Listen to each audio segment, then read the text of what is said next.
ರಾಜ್ಯ ಕಾಂಗ್ರೆಸ್ನಲ್ಲಿ ಒಳಗೊಳಗೆ ಅಸಮಾಧಾನದ ಜ್ವಾಲೆ ಹೊತ್ತಿ ಉರಿತಾ ಇದೆಯಾ ಅನ್ನುವಂತ ಪ್ರಶ್ನೆ ಶುರುವಾಗಿದೆ. ಯಾಕೆ ಅಂತ ಅಂದ್ರೆ ಇಷ್ಟು ದಿನ ಪಟ್ಟದ ಫೈಟ್ ನಿಂದ ಚರ್ಚೆ ಆಗ್ತಾ ಇದ್ದ ಕೈಮನೆಯಲ್ಲಿ ಇವತ್ತು ಸಚಿವರೊಬ್ಬರ ರಾಜೀನಾಮೆ ಗುಟ್ಟೊಂದು ರಟ್ಟಾಗಿದೆ.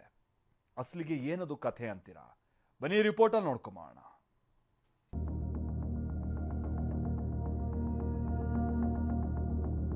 ಮಿನಿಸ್ಟರ್ ರಾಜೀನಾಮೆ ಕೊಡೋದು ಸುಲಭನಾ?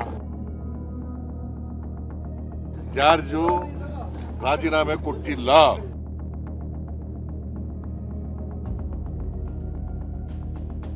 ಕಾಂಗ್ರೆಸ್ ಮನೆಯಲ್ಲಿ ಪಟ್ಟದಾಟ ಬೂದಿ ಮುಚ್ಚಿದ ಕೆಂಡದಂತಿದೆ.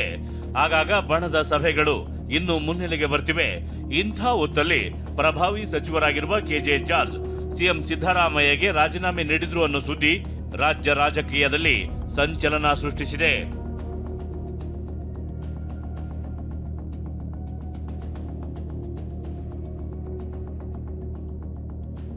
ಇಂಧನ ಇಲಾಖೆಯಲ್ಲಿ ಸಿಎಂ ಪುತ್ರ ಯತೀಂದ್ರ ಹಸ್ತಕ್ಷೇಪ ಆರೋಪ. ಯತೀಂದ್ರ ನಡೆಗೆ ಜಾರ್ಜ್ ಕೆಂಡ, ರಾಜೀನಾಮೆ ಸಲ್ಲಿಸಿದ್ದ ಸಚಿವ. ರಾಜಕೀಯದ ಈ ಮಹಾ ಎಕ್ಸ್ಕ್ಲೂಸಿವ್ ಸುದ್ದಿಯನ್ನ ಮೊದಲು ಬ್ರೇಕ್ ಮಾಡಿದ್ದೆ TV9.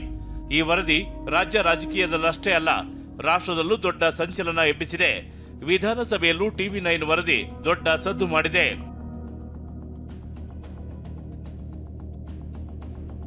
ಸದನದಲ್ಲಿ ಏನೇನ್ ಚರ್ಚೆ ಆಯ್ತು, TV9 ವರದಿ ಯಾರು ಪ್ರಸ್ತಾಪ ಮಾಡಿದ್ರು ಅನ್ನೋದನ್ನ ಹೇಳ್ತೀವಿ.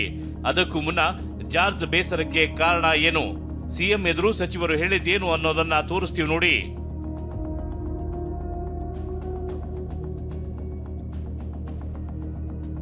ಇಂಧನ ಇಲಾಖೆಯಲ್ಲಿ ಸಿಎಂ ಪುತ್ರ ಯತೀಂದ್ರ ಹಸ್ತಕ್ಷೇಪ ಮಾಡ್ತಿದ್ದು, ಯತೀಂದ್ರ ನಡೆಗೆ ಇಂಧನ ಸಚಿವ ಕೆಜೆ ಜಾರ್ಜ್ ಬೇಸರ ವ್ಯಕ್ತಪಡಿಸಿದ್ದಾರೆ. ಅದರಲ್ಲೂ ಅಧಿಕಾರಿಗಳ ವರ್ಗಾವಣೆಗೆ ಮುಂದಾಗಿದ್ದಕ್ಕೆ ಜಾರ್ಜ್ ಆಕ್ರೋಶ ಹೊರಹಾಕಿದ್ದಾರೆ. ಅಂದಹಾಗೆ ಕೆಲ ಅಧಿಕಾರಿಗಳನ್ನ ಸಿಎಂ ಕಚೇರಿಯಿಂದ ಅಮಾನತುಗೊಳಿಸಲಾಗಿತ್ತು. ಮಂತ್ರಿಯಾಗಿ ನನ್ನ ಮಾತಿಗೆ ಬೆಲೆ ಇರದಿದ್ದಾಗ ಸರ್ಕಾರದಲ್ಲಿ ನಾನ್ಯಾಕೆ ಇರಲಿ ಎಂದು ಕೆಜೆ ಜಾರ್ಜ್ ಸಿಎಂ ರನ್ನ ಪ್ರಶ್ನಿಸಿದ್ರಂತೆ. ನಾನು ನಿಮ್ಮ ಜೊತೆ ಇರ್ತೇನೆ, ಆದ್ರೆ ಸರ್ಕಾರದಲ್ಲಿ ಇರಲ್ಲ ಎಂದು ಕಿಡಿಕಾರಿ ರಾಜೀನಾಮೆ ಸಲ್ಲಿಸಿದ್ರಂತೆ.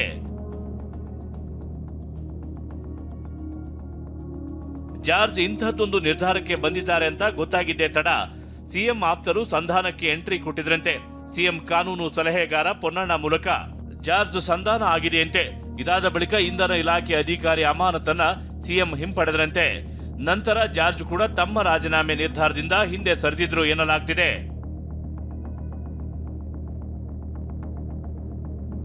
ಮತ್ತೊಂದು ವಿಷಯ ಏನಂದ್ರೆ, ಇಷ್ಟೆಲ್ಲದಕ್ಕೂ ಕಾರಣವಾಗಿದ್ದು ಇಂಧನ ಇಲಾಖೆಯಲ್ಲಿ ಕೆಲ ಅಧಿಕಾರಿಗಳ ವರ್ಗಾವಣೆ, ಅಮಾನತು ಹಾಗೂ ಕೆಪಿಟಿಸಿಎಲ್ ಎಂಡಿ ಪಂಕಜ್ ಕುಮಾರ್ ಪಾಂಡೆಗೆ ನೀಡಿದ್ದ ನೋಟಿಸ್ ಅನ್ನೋ ಚರ್ಚೆ ಇದೆ.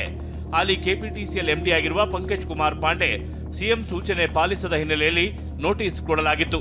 ಸಿಎಂ ಸೂಚನೆ ಮೇರೆಗೆ ಜನವರಿ 20ರಂದು ಸರ್ಕಾರದ ಮುಖ್ಯ ಕಾರ್ಯದರ್ಶಿಗಳು ನೋಟಿಸ್ ಕೊಟ್ಟಿದ್ರು.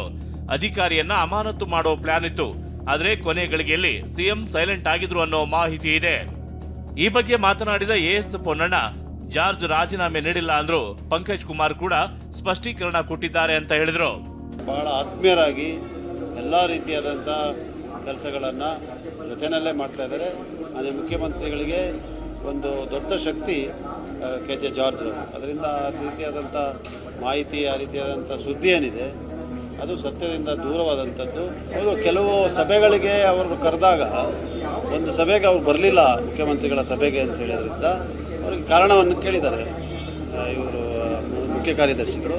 ಅವರು ಉತ್ತರವನ್ನು ಕೂಡ ಕೊಟ್ಟಿದ್ದಾರೆ. ಅದರಲ್ಲಿ ಅವರು ಸ್ಪಷ್ಟವಾಗಿ ಹೇಳ್ತಾರೆ, ನಾನು ಯಾವುದೋ ಒಂದು ಅಧಿಕೃತ ಕಾರ್ಯಕ್ರಮಕ್ಕೆ ಹೋಗಬೇಕಾಗಿರೋದ್ರಿಂದ ನಾನು ಬರಲಿಕ್ಕಾಗಿಲ್ಲ, ನಾನು ಯಾವತ್ತೂ ಕೂಡ ಮುಖ್ಯಮಂತ್ರಿಗಳು ಕರೆದಂಥ ಸಭೆಗೆ ಗೈರಾಗಿರೋನಲ್ಲ ಹೇಳಿ ಸ್ಪಷ್ಟೀಕರಣವನ್ನು ಕೊಟ್ಟಿದ್ದಾರೆ.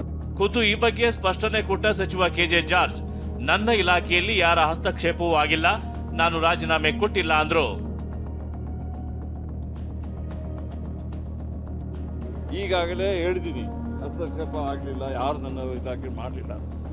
ಈಗ ಕೇಳಿ, ಒಬ್ಬರು ಮಿನಿಸ್ಟರ್ ರಾಜೀನಾಮೆ ಕೊಡೋದು ಸುಲಭನಾ? ಕೊಡ್ತಾರಾ? ಕೊಡಬೇಕಾದ್ರೆ ಬಂದುಬಿಟ್ಟು ಹೇಳ್ತೀವಿ ನಿಮಗೆ. ನೋಡಿ, ಯತೀಂದ್ರ ಅವರು ಯಾವ ರೀತಿಯಲ್ಲಿ ನಮ್ಮ ಇಲಾಖೆಯಲ್ಲಿ ಹಸ್ತಕ್ಷೇಪ ಇಲ್ಲ, ಅವರು ಒಳ್ಳೆಯವರು, ಒಳ್ಳೆಯ ಯುವಕರಾಗಿದ್ದಾರೆ, ಇದಾಗಿದ್ದಾರೆ. ಸಿಎಂ ಸಿದ್ದರಾಮಯ್ಯ ಮಾತನಾಡಿ, ಕೆಜೆ ಜಾರ್ಜ್ ರಾಜೀನಾಮೆ ಕೊಟ್ಟಿಲ್ಲ ಅಂದ್ರು. ಜಾರ್ಜು ರಾಜೀನಾಮೆ ಕೊಟ್ಟಿಲ್ಲ. ಜಾರ್ಜು ರಾಜೀನಾಮೆ ಕೊಟ್ಟಿಲ್ಲ. TV9 ಬ್ರೇಕ್ ಮಾಡಿದ ಈ ವರದಿ ವಿಧಾನಸಭೆಯಲ್ಲೂ ಸದ್ದು ಮಾಡಿತು. ಈ ಬಗ್ಗೆ ಸದನದಲ್ಲಿ ಹಾಜರಿದ್ದ ಸಚಿವ ಕೆಜೆ ಜಾರ್ಜ್ಗೆ ಬಿಜೆಪಿ ಶಾಸಕ ಸುನಿಲ್ ಕುಮಾರ್ ಪ್ರಶ್ನಿಸಿದ್ರು. ಆಗ ಜಾರ್ಜ್ ನಾನು ರಾಜೀನಾಮೆ ನೀಡಲು ಮುಂದಾಗಿಲ್ಲ ಅಂತ ಸ್ಪಷ್ಟನೆ ನೀಡಿದ್ರು. ಟಿವಿ ಮಾಧ್ಯಮಗಳಲ್ಲಿ ಏನ್ ಸುದ್ದಿ ಬರ್ತಾ ಇದೆ ಅಂತ ಕೇಳಿದ್ರೆ, ಜಾರ್ಜ್ ಅವರು ರಾಜೀನಾಮೆ ಕೊಟ್ಟಿದ್ದಾರೆ, ಸಿಎಂ ಅವರ ಹಸ್ತಕ್ಷೇಪ ಜಾಸ್ತಿ, ಸಿಎಂ ಅವರ ಮಗನ ಹಸ್ತಕ್ಷೇಪ ಆಗಿದ್ರಿಂದ ಜಾರ್ಜ್ ರಾಜೀನಾಮೆ ಕೊಟ್ಟಿದ್ದಾರೆ ಅಂತ ಟಿವಿ ಹೇಳಿ ಬರ್ತಾ ಇದೆ. ಹಾಗಾಗಿ ಸದನದಲ್ಲೇ ಇದ್ದಾರೆ, ಸ್ಪಷ್ಟ ಮಾಡ್ಲಿ. ನಿಮ್ದು ಬೇರೆ ಜಾರ್ಜ್ ನೀವು ಇದು ಲಿಖಿತ ಉತ್ತರ ಮುಗಿಸಿ. ನಾನೇನು ಆರೋಪ ಮಾಡ್ಲಿಲ್ಲ, ಹೌದಾ ಅಂತ ಕೇಳಿ ಸ್ಪಷ್ಟ ಮಾಡಿಲ್ಲ. ಸನ್ಮಾನ್ಯ ಇದು ಮುಗಿಸಿ. ಸನ್ಮಾನ್ಯ ಸಭಾಧ್ಯಕ್ಷರೇ, ಓಕೆ, ಅವರು ಟಿವಿಯಲ್ಲಿ ನೋಡಿದ್ದಾರೆ ಅಂತ ಹೇಳಿದ್ದಾರೆ. ನಾನೇನಾದ್ರೂ ಟಿವಿಯವರಿಗೆ ಹೇಳಿದ್ನ? ಇಲ್ಲ. ನಾನು ಯಾವುದೇ ರಾಜೀನಾಮೆ ಪ್ರಶ್ನೆ ಉದ್ಭವಿಸೋದಿಲ್ಲ, ಆ ಥರ ಏನಿಲ್ಲ. ಸಂಪೂರ್ಣವಾದ ನಂಬಿಕೆ ನಮ್ಮ ಮುಖ್ಯಮಂತ್ರಿ ಮೇಲೆ ನಮಗಿದೆ, ಗೊತ್ತಾಯ್ತಲ್ಲ. ನಿನ್ನೆ ಸಮೇತ ನಮ್ಮ CLP ಮೀಟಿಂಗ್ ಇತ್ತು. ನೀವು ಯಾವ್ದಕ್ಕೆ ಕೇಳ್ಬಿಟ್ಟು ನನಗೆ ಗೊತ್ತಿಲ್ಲದ ವಿಚಾರ ನೀವು ನಮಗೆ ಬೇಕು ಸರ್, ಅದಕ್ಕೆ ಕೇಳ್ತಾ ಇರೋದು. ನೀವು ನಮಗೆ ಬೇಕು, ಸತ್ಯಕ್ಕೆ ದೂರ. ನಾನು ಟಿವಿನಲ್ಲಿ ಬಂದಿದ್ದೀನಿ, ಉಲ್ಲೇಖ ಮಾಡ್ತಾ ಇದ್ದೀನಿ. ನಾನು ಆ ಥರ ಯಾವ ವಿಚಾರದ ರಾಜೀನಾಮೆ ಕೊಡಲಿಲ್ಲ, ಆ ಪ್ರಶ್ನೆ ಉದ್ಭವಿಸಿದ್ರ. ಸಂಪೂರ್ಣವಾದ ನಂಬಿಕೆ ಮತ್ತೆ ಬೆಂಬಲ ಮುಖ್ಯಮಂತ್ರಿ ಅವರೊಟ್ಟಿಗೆ ನಾವೆಲ್ಲ ಇದ್ದೀವಿ. ಓಕೆ. ಅನೇಕ ಕಾರಣಗಳಿಂದ ಕೆಜೆ ಜಾರ್ಜ್ ರಾಜೀನಾಮೆಗೆ ಮುಂದಾಗಿದ್ರು ಎನ್ನಲಾಗಿದೆ. ಇದೇ ವಿಚಾರ ಇದೀಗ ವಿಪಕ್ಷಗಳ ವಾಗ್ಯುದ್ಧಕ್ಕೆ ಆಹಾರವಾಗಿದೆ. ಪ್ರಮೋದ್, ಪ್ರಸನ್ನ ಜೊತೆ ಹರೀಶ್, TV9 ಬೆಂಗಳೂರು.